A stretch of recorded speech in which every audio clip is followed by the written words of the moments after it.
ಇದು ಶೋಮನ ದುಡಿಯ ಮುಂದುವರಿದ ಭಾಗದಂತೆ ಸಂವಿಧಾನದ ಒಂದು ಶಕ್ತಿ ಏನು ಅಂತ ತೋರಿಸುವ ಬಹಳ ಸಂದೇಶ ಸಾರುವಂಥ ಉತ್ತಮ ಚಿತ್ರ.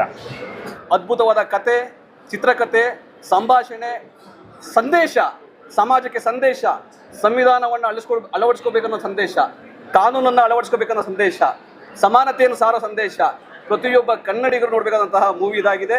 ಮನ ಮುಟ್ಟೋ ರೀತಿಯಲ್ಲಿ ಈ ಮೂವಿನ ತೆಗೆದಿದ್ದೀರಿ.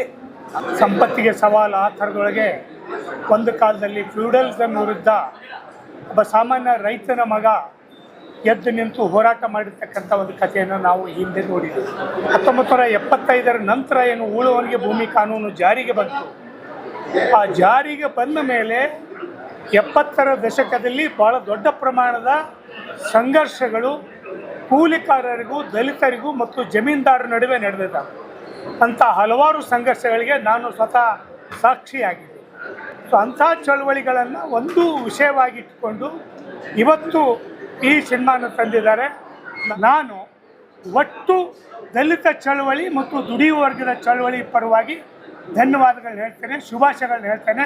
ಭಾಳ ಡಿಫ್ರೆಂಟಾಗಿ ಈ ಸಿನಿಮಾ ತಂದಿದ್ದಾರೆ. ಭಾಳ ಮುಖ್ಯವಾಗಿ ಸಂವಿಧಾನದ ವಿರುದ್ಧ ಧ್ವನಿ ಎತ್ತಾ ಇರ್ತಕ್ಕಂಥ ಕೆಲವು ಧ್ವನಿಗಳು ಏನಿದ್ದಾವೆ ಅದಕ್ಕೆ ಪ್ರತಿಯಾಗಿ ಸಂವಿಧಾನ ನಮ್ಮ ಉಸಿರಾಗಬೇಕು, ಸಂವಿಧಾನ ನಮ್ಮ ಜೀವನ ವಿಧಾನ ಆಗಬೇಕು ಅಂತಕ್ಕಂಥ ಒಂದು ಮೆಸೇಜನ್ನು ಈ ಸಿನಿಮಾ ಕೊಟ್ಟಿದೆ. ಈ ಸಿನಿಮಾ ತಂಡದ ಎಲ್ಲರಿಗೂ ಶುಭಾಶಯಗಳು, ಧನ್ಯವಾದ. ಕನ್ನಡ ಚಿತ್ರರಂಗದ ಒಂದು ಟ್ರೆಂಡ್ ಸೆಟ್ ಸಿನಿಮಾ. ಇದರ ಮೇಕಿಂಗ್ ಆಗಲಿ ಅಥವಾ ಇದರ ಹಿಂದಿರುವ ಆಲೋಚನಾ ಕ್ರಮ ಆಗಲಿ ಬಹಳ ಮಹತ್ವದ್ದು. ಕೇವಲ ಮನೋರಂಜನೆ ಅಷ್ಟೇ ಅಲ್ಲ, ವಿಚಾರ ಕೂಡ ಬಹಳ ಮುಖ್ಯ ಸಿನಿಮಾಕ್ಕೆ ಅನ್ನುವಂಥದ್ದನ್ನು ಈ ಚಿತ್ರ ತೋರಿಸಿದೆ. 77ರ ಸಂವಿಧಾನ ದಿನಾಚರಣೆಯ ಶುಭಾಶಯಗಳನ್ನು ಸಲ್ಲಿಸ್ತಾನೆ. ಈ ಚಿತ್ರ ಸಾರ್ತಾ ಇರುವಂತಹ ಸಂಧಾನ ಅಲ್ಲ ಸಂವಿಧಾನ ಅನ್ನುವಂಥ ಬಹುದೊಡ್ಡ ಒಂದು ಸಂದೇಶವನ್ನು ಈ ಚಲನಚಿತ್ರ ಇವತ್ತು ಕನ್ನಡಿಗರಿಗೆ ಮತ್ತು ನಾಡಿಗೆ ಹೇಳಿದೆ ಅನ್ನೋದನ್ನು ಈ ಸಂದರ್ಭದಲ್ಲಿ ಹೇಳ್ತಾನೆ. ಸಿದ್ಧಲಿಂಗಯ್ಯನವರ ಒಂದು ಹಾಡಿದೆ, ಕುರಿಗಳು ಕಾಯುವ ಕುರುಬನ ಕೂಗು ಜನರ ಮಾತು ಕವನ, ಹೆಣ್ಣು ತುಳುಕಿಸುವ ಕಣ್ಣೀರಿನ ಹನಿ ನನ್ನ ಜೀವನ ಕವನ ಅನ್ನುವಂಥ ಒಂದು ಹಾಡನ್ನು ಕವಿಗಳು ಬರೆದಿದ್ರು. ಇವತ್ತು ಇಡೀ ಕನ್ನಡ ಚಿತ್ರರಂಗ ಒಂದು ಒರಳು ದಾರಿಯಲ್ಲಿರುವಾಗ ಒಂದು ಕ್ಲಾಸ್ ಮತ್ತು ಮಾಸನ್ನು ಗಮನದಲ್ಲಿಟ್ಕೊಂಡು ನೋಡುವಂಥ ನೋಡುಗನಿಗೆ ಅವನಿಗೆ ಏನನ್ನ ನಾವು ಹೇಳ್ತೀವಿ ಅನ್ನುವಂಥ ಬಹುದೊಡ್ಡ ಆಶಯವನ್ನು ಹೊತ್ತು ಈ ಒಂದು ಚಿತ್ರ ಇವತ್ತು ನಮಗೆ ಕೊಟ್ಟಿದ್ದಾರೆ. ವಿಶ್ವದ ದಿನ ನಮ್ಮ ಗಣರಾಜ್ಯೋತ್ಸವದ ಆಚರಣೆ ಸಾರ್ಥಕವಾಯಿತು.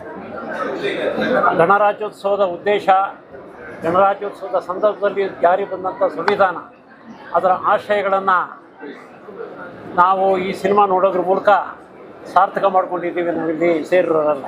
ಮತ್ತು ದುನಿಯಾ ವಿಜಯ್ ಅವ್ರ ಬಗ್ಗೆ ಅಂತೂ ಹೇಳೋಕ್ಕೆ ಬೇಕಾಗಿಲ್ಲ, ಯಾಕೆಂದರೆ ಈಗಾಗಲೇ ನಾವು ಸಾಕಷ್ಟು ಅವರ ಸಿನಿಮಾಗಳನ್ನು ನೋಡಿದ್ದೀವಿ. ಇದರಲ್ಲಂತೂ ಅವರ ನಟನೆ ಅನ್ನುವಂಥದ್ದು ಎಷ್ಟು ಮನಸ್ಸನ್ನು ಮುಟ್ಟುತ್ತೆ ಅಂತ ಅಂದರೆ ನಿಜಕ್ಕೂ ಸಹ ಇದೊಂದು ಅದ್ಭುತವಾದಂಥ ಸಿನಿಮಾ. ತಂಡ ಏನು ಸಂವಿಧಾನದ ಆಶಯ, ಸಂವಿಧಾನ ಈ ಸಮಾಜವನ್ನು ಕಾಪಾಡುತ್ತೆ, ಸಂವಿಧಾನದ ಆಶಯವನ್ನು ಸಂವಿಧಾನದ ಮುಖ್ಯ ಆಶಯವಾದ ಸಮಾನತೆ ಹಳ್ಳಿಗೂ ತಲುಪಬೇಕು ಅನ್ನೋ ಸಂದೇಶ ಇಟ್ಕೊಂಡು ಸಿನಿಮಾ ಮಾಡಿದೆಯಲ್ಲ, ಇಡೀ ಸಿನಿಮಾ ತಂಡಕ್ಕೆ ನಾವು ಇಡೀ ಕನ್ನಡಿಗರ ಪರವಾಗಿ ಒಂದು ದೊಡ್ಡ ಅಭಿನಂದನೆಯನ್ನು ಹೇಳಬೇಕು. ದುನಿಯಾ ವಿಜಯ್ ಅವರು ಒಬ್ಬ ಮಾಸ್ ಹೀರೋ ಆಗಿ ಈ ಥರ ಸಬ್ಜೆಕ್ಟನ್ನು ಎತ್ಕೊಂಡು ಸಿನಿಮಾದಲ್ಲಿ ಮಾಡಿದಾರಲ್ಲ, ಇದಕ್ಕೆ ನಾವು ಅವ್ರಿಗೆ ದೊಡ್ಡ ಅಭಿನಂದನೆಯನ್ನು ಮತ್ತು ಅವರ ಧೈರ್ಯ ತೊಗೊಂಡಿದ್ದಾರಲ್ಲ, ಅದಕ್ಕೆ ನಿಜಕ್ಕೂ ಇಡೀ ಕನ್ನಡಿಗರ ಪರವಾಗಿ ಒಂದು ಸಂದೇಶ ಕೊಟ್ಟಿದ್ದಾರೆ. ದೊಡ್ಡ ಅಭಿನಂದನೆಯನ್ನು ಅವ್ರಿಗೆ ಹೇಳಬೇಕು.